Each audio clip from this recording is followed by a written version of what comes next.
नमस्कार दोस्तों, बिहार जिसे ज्ञान की भूमि कभी कहा जाता था, जहां पर नालंदा जैसा विश्वविद्यालय, विक्रमशिला जैसा विश्वविद्यालय, जहां पर बुद्ध को ज्ञान प्राप्त हुआ, जहां पर भारत से ही नहीं बल्कि पूरे दुनिया से लोग पढ़ने के लिए आते थे, जिसके बारे में ढेर सारे किताबों में लिखा गया है, उसके साथ ऐसा क्या हुआ कि उसका स्थिति इतना ज्यादा खराब शिक्षा के क्षेत्र में हो गया। तो आज की इस वीडियो में हम लोग यही जानेंगे कि बिहार जिस एजुकेशन सिस्टम कैसे अपना डाउनफॉल किया और अभी किस स्थिति में यह पहुंच गया है। दोस्तों, वीडियो में आगे बढ़ने से पहले आप इस वीडियो को लाइक और चैनल को सब्सक्राइब कर दीजिएगा।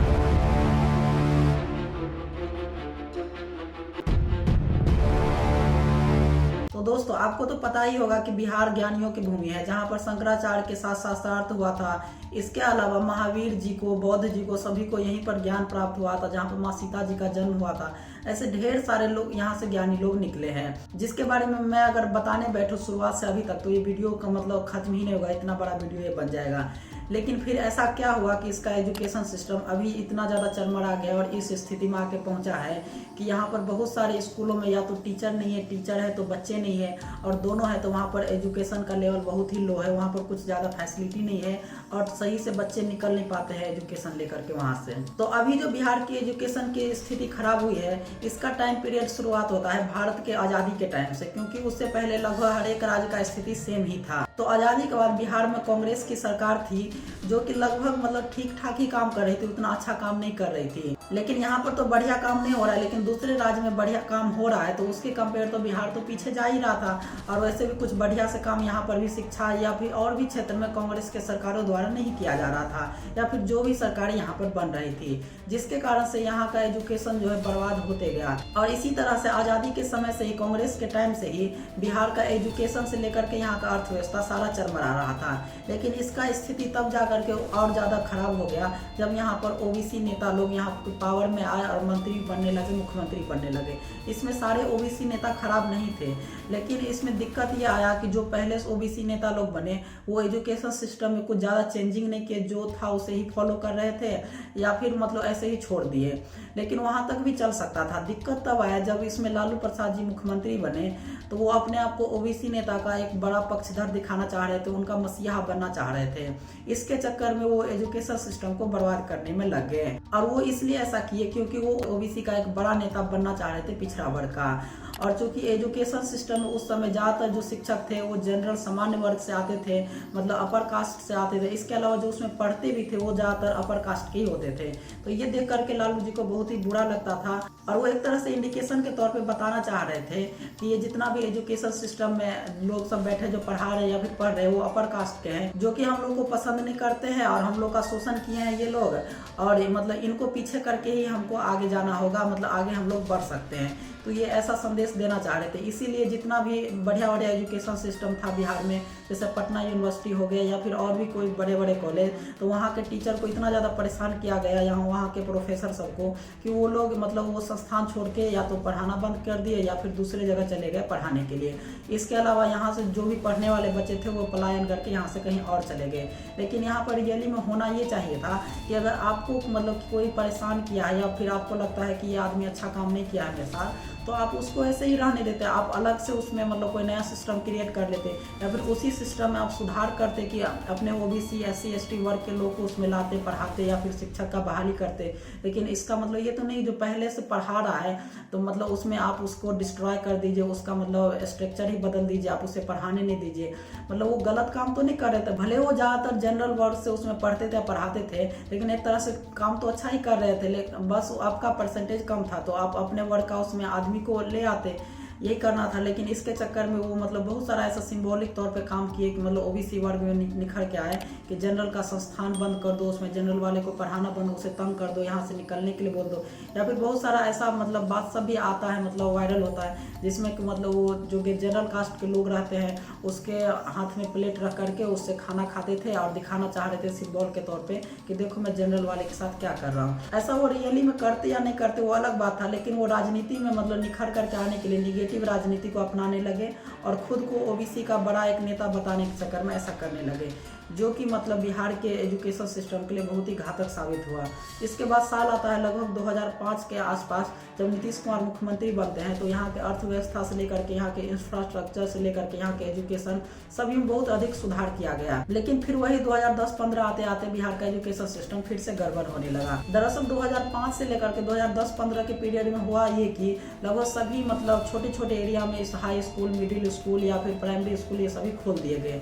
लेकिन स्कूल तो खुलते जा रहे थे, थोड़ा बहुत बच्चे भी आ रहे थे, मतलब स्टाइपेंड के कारण हो या फिर खिचड़ी खाने के लिए आए या फिर मतलब फ्री में जो भी मतलब साइकिल मिल रहा था, इस कारण से आ तो रहे थे, लेकिन उतना टीचर नहीं था। और टीचर मान लो हो भी गया तो मतलब उसका उतना अच्छा एजुकेशन लेवल नहीं था कि वो अच्छा से पढ़ा सके। इसके चक्कर में स्कूल तो ढेर सारे खुल गए, लेकिन वहाँ पर बच्चे को अच्छा एजुकेशन नहीं मिल पाया। इसके स्थान पर उल्टा होना ये चाहिए था कि अगर आपको पैसा नहीं है या फिर आपके पास टीचर का कमी है तो आप कम ही स्कूल खोलिए, लेकिन उसका इतना बढ़िया से लेवल में रखिए, उसमें बढ़िया बढ़िया टीचर को लाइए वैकेंसी डाल करके। उसके अलावा आप विद्यार्थी को वहां तक आने का फैसिलिटी दीजिए, चाहे साइकिल से हो या फिर आप ये भी कर सकते थे कि बस चलवा सकते थे कि दूर दराज के बच्चे मतलब अगर एक ही स्कूल है बहुत 4-5-10 किलोमीटर में, तो बस चला करके वहां से बच्चे को ला सकते थे, जिससे कि मतलब एजुकेशन मतलब का संस्थान तो बहुत कम रहता लेकिन एजुकेशन का क्वालिटी अच्छा रहता। तो यही सब कारण था कि बिहार का एजुकेशन सिस्टम अर्थ से फर्श पे आ गया धीरे धीरे, और अभी भी वो संघर्ष के पीरियड में लगा है। और ये मैं ऐसा खुद से नहीं कह रहा हूँ, ये रियलिटी है और बहुत सारे विशेषज्ञों का भी मानना ऐसा है। तो आप लोग भी देखिए कि कुछ लोग मतलब विशेषज्ञ सब इसके बारे में जो जानकारी वो जो इस परिस्थिति को देखे हैं, जानते हैं डिटेल से, वो क्या बताते हैं। अगर शिक्षकों की गुणवत्ता का ही सिर्फ मामला होता तो आप मुझे बताइए कि साइंस कॉलेज में तो कोई नियोजित शिक्षक नहीं पढ़ाता है, दरभंगा सीएम साइंस कॉलेज में तो कोई नियोजित शिक्षक नहीं पढ़ा रहा है, वहां तो प्रोफेसर लोग पढ़ा रहे हैं। पटना कॉलेज में तो नियोजित शिक्षक नहीं जा रहा है, वहां पढ़ाई क्यों नहीं हो रही? कहीं ना कहीं शिक्षा पर यहाँ की जो सरकारें रही हैं उनकी कोशिश है कि भाई कोई शिक्षित न बने, सारे लोग अनपढ़ रहेंगे तभी तो आप 9th फेल आदमी को भी मुख्यमंत्री मानिएगा। शिक्षा कैसे सुधारा जाए? दुनिया भर में अगर आप शिक्षा के मॉडल को देखेंगे तो आपको पता चलेगा कि ये जो बिहार में दुर्दशा है वो इस वजह से है कि समतामूलक शिक्षा नीति के नाम पर हर गांव में, हर प्रखंड, हर टोले में विद्यालय खोलने के नाम पर पूरी व्यवस्था को भ्रष्ट कर दिया गया। हुआ ये कि आपने हर गांव में बिल्डिंग बना दिया विद्यालय का, या पेपर पर उच्च को मध्य, मध्य को उच्च, उच्च को डबल +2 बना दिया। अब हुआ इसका नतीजा ये कि जहां बिल्डिंग है वहां पर शिक्षक नहीं है, जहां शिक्षक है वहां बिल्डिंग नहीं है, जहां दोनों है वहां बच्चे नहीं है, जहां तीनों है वहां पढ़ाई नहीं है। पूरी शिक्षा व्यवस्था को आप एक लाइन में समझिए कि स्कूलों को खिचड़ी बांटने का सेंटर बना दिया गया और कॉलेज को डिग्री बांटने का सेंटर बना दिया गया। पढ़ाई दोनों में कहीं नहीं हो रही। तो दुनिया भर में एग्जाम्पल ये है कि हर गांव में, हर टोले में विद्यालय बनाने के बजाय अगर आप प्रखंड में 5 अच्छे विद्यालय बना दें तो विद्यालय को घर तक ले जाने के बजाय घर के बच्चों को विद्यालय में एक बस के जरिए लाया जा सकता है। सामाजिक और राजनीतिक अपराध किया है बिहार की जनता के साथ वहाँ के सारे नेताओं ने। आप लिस्ट गिनाते जाओ। आपको मैं उदाहरण था पटना यूनिवर्सिटी का। पटना यूनिवर्सिटी में टीचर टू स्टूडेंट रेशियो शायद अभी मैं देख रहा था 3000:2 है या 1 है, कुछ ऐसा टाइप। ये क्या मतलब, कहाँ का मतलब, ये कौन पढ़ा लेगा इतने लोगों को एक साथ? पटना यूनिवर्सिटी के थोड़े से इतिहास पे आते हैं। आप देश भर के बड़े से बड़े आलम को आप देख लोगे, आरबीआई के चेयरमैन से लेकर के बड़े बड़े ब्यूरोक्रेट्स से लेकर के बड़े बड़े नेता, सुशील मोदी, नीतीश कुमार, लालू यादव, नाम लेते जाओ, रविशंकर प्रसाद, पहले जो हमारे मुख्यमंत्री थे श्री कृष्ण सिन्हा, सब A to Z Patna university के प्रोडक्ट है, सबके सब। वहाँ पे उस यूनिवर्सिटी को मार देने का काम मतलब एकदम सिलसिलेवार ढंग से, और एकदम एक ही चीज़ बिहार में बहुत इंस्टीट्यूशनलाइज में की गई है, वो ये काम की गई है कि शैक्षिक जितनी भी व्यवस्थाएं हैं, शिक्षण व्यवस्थाओं को ध्वस्त कर दो।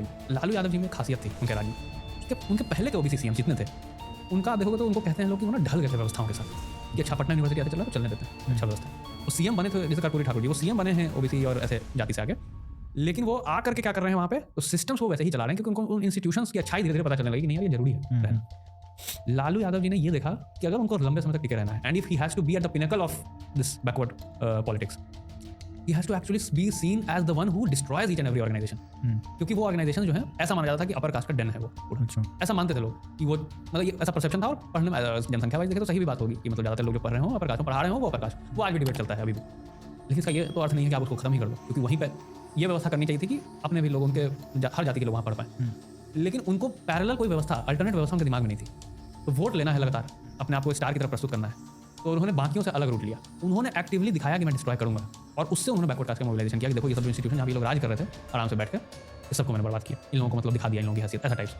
तो दोस्तों आपका क्या सोचना है बिहार के एजुकेशन सिस्टम के बारे में? क्यों बिहार का एजुकेशन सिस्टम ऐसा हुआ? आपके नज़रिए से क्या ऐसा प्रॉब्लम आया जिसके कारण से ये सभी मतलब परिणाम अभी आ पाया है बिहार के एजुकेशन सिस्टम में, कि इतना ज़्यादा लो लेवल पे चला गया है यहाँ का एजुकेशन सिस्टम, और इसमें क्या सब सुधार करना चाहिए? कमेंट बॉक्स में जरूर बताइएगा। दोस्तों आज के लिए इतना ही, धन्यवाद।